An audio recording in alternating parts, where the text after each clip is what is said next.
மத்திய அமைச்சர் பொன் ராதாகிருஷ்ணன் டெல்லியில் செய்தியாளர்களை சந்தித்து வருகிறார். நேரடி காட்சிகளை இப்போது பார்க்கலாம். நடைபெற்றுக் கொண்டிருக்கின்றன. அதனுடைய நிறைவிலே மிகப்பெரிய அளவில் ஒரு பொதுக்கூட்டம் நடத்துவதற்கும் முடிவு செய்திருக்கின்றோம். வருகின்ற 2ஆம் தேதி கோவையிலே பிரதமர் நரேந்திர மோடி அவர்கள் கலந்து கொள்ளக்கூடிய ஒரு பெரிய பொதுக்கூட்டம் நடைபெற இருக்கிறது என்பதை மகிழ்ச்சியோடு தெரிவிக்கிறோம். எப்படிங்க ஒரு கூட்டணியில் இருக்கும்போது அடுத்த கூட்டணி பற்றி எப்படி பேச முடியும்? எந்தெந்த கட்சிகள் தேசிய ஜனநாயக கூட்டணியில் இருக்கு, அதில் மீண்டும் அந்த கட்சிகளோட மீண்டும் பேச்சுவார்த்தை நடைபெற வாய்ப்பு? ஏற்கனவே இருக்கக்கூடிய கட்சிகள் உங்களுக்கு நல்லாவே தெரியும். மற்றும் பல கட்சிகள் வருவதற்கான வாய்ப்புகள் உண்டு. பாமக உள்ளிட்ட கட்சிகள் அவங்களுடைய நிலைப்பட்ட மிக தெளிவாக சொல்லியிருக்காங்க, நாங்கள் இந்த கூட்டணியில் இல்லை. பாப்ப வரட்டும் எல்லாம். இப்போ நான் அதை பற்றி ஒன்றும் பேசவில்லை. ஏற்கனவே தெரிஞ்ச விஷயங்கள் தான். மேலும் பல கட்சிகள் பாரதிய ஜனதா கட்சியுடைய இந்த கூட்டணியோடு சேர்ந்து வருவதற்கான வாய்ப்புகள் அதிகமாக இருக்கு. இந்த திமுக தலைவர் கருணாநிதி என்ன சொல்லியிருக்கிறாருன்னா, இத்தனை நாள் கூட்டணி இல்லை அப்படின்னு சொல்லியிருக்கிறார். கடைசி நேரத்தில் ஜனநாயகத்தை காக்கக்கூடிய எந்த கட்சிகளாக இருந்தாலும் சரி, நாங்கள் கூட்டணிக்கு ஏற்றுக்கொள்வோம்னு சொல்கிறாங்க. இது என்ன மாதிரியான விஷயம்னு நீங்கள் பார்க்குறீங்க? திராவிட முன்னேற்ற கழகம் இன்று என்ன சூழ்நிலையில் இருந்து கொண்டிருக்கிறது என்பது எல்லோருக்கும் தெரிந்த விஷயம். பாரதிய ஜனதா கட்சியை பொறுத்த வரைக்கும் ஊழலற்ற தூய்மையான நேர்மையான ஒரு நிர்வாகத்தை தந்து கொண்டிருக்கின்ற பிரதமர் நரேந்திர மோடியினுடைய ஆட்சி சார்ந்த ஆட்சி தான் தமிழகத்திலே வர வேண்டும் என்று நாம் விரும்புகின்றோம்.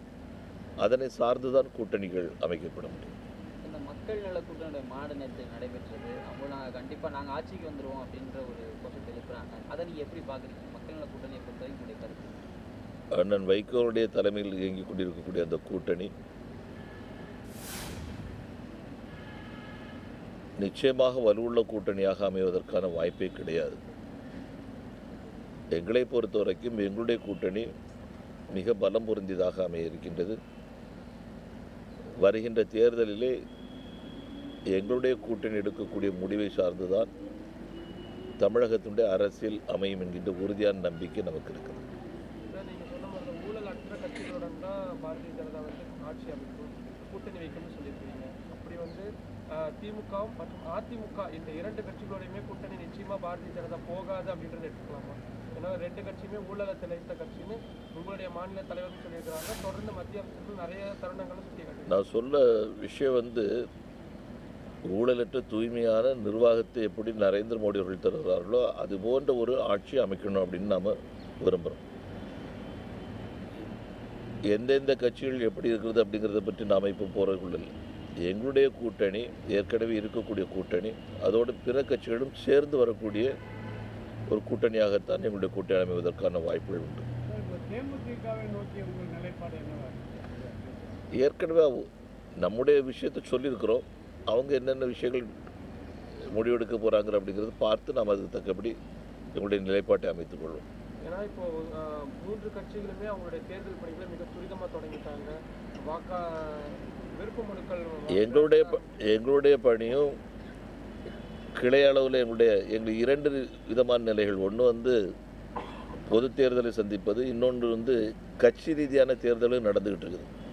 2ம் சேர்ந்து வரக்கூடிய காரணத்தால் நாங்கள் 2ஐயும் சேர்த்து பார்த்து கொண்டிருக்கின்றோம். இன்றைக்கு பூத் அளவில் பாரதிய ஜனதா கட்சியுடைய கிளை கொண்டு போகப்பட்டிருக்குது. இதுக்கு முன்னாடி பஞ்சாயத்து அளவில் இருந்த கிளை மரியாதைக்குரிய தலைவர் அமித்ஷா அவர்கள் பொறுப்பெடுத்த பின்பாக ஏறக்குறைய 50 லட்சம் உறுப்பினர்களை சேர்க்கப்பட்டு பூத் அளவில் நாம் இன்றைக்கு கிளை கொண்டு போகக்கூடிய அளவுக்கு பலம் பொருந்தியதாக பாரதிய ஜனதா கட்சி மாறி இருக்குது. இனி அதுக்கு அடுத்தாக்கில் மண்டல அளவில் உள்ள தேர்தல்கள் அது நடக்க இருக்குது. அதனைத் தொடர்ந்து மாவட்ட அளவு தேர்தல், நல்ல கட்சி ரீதியான தேர்தல்களும் நடந்துகிட்டு இருக்குது. தேர்தலுக்கு நாங்கள் எங்களை தயார் பண்ணிட்டு இருக்கோம். தேர்தல் பிரச்சார வியூகங்களாக நீங்கள் என்னென்ன விஷயங்கள்லாம் முன்னெடுக்க போகிறீங்க?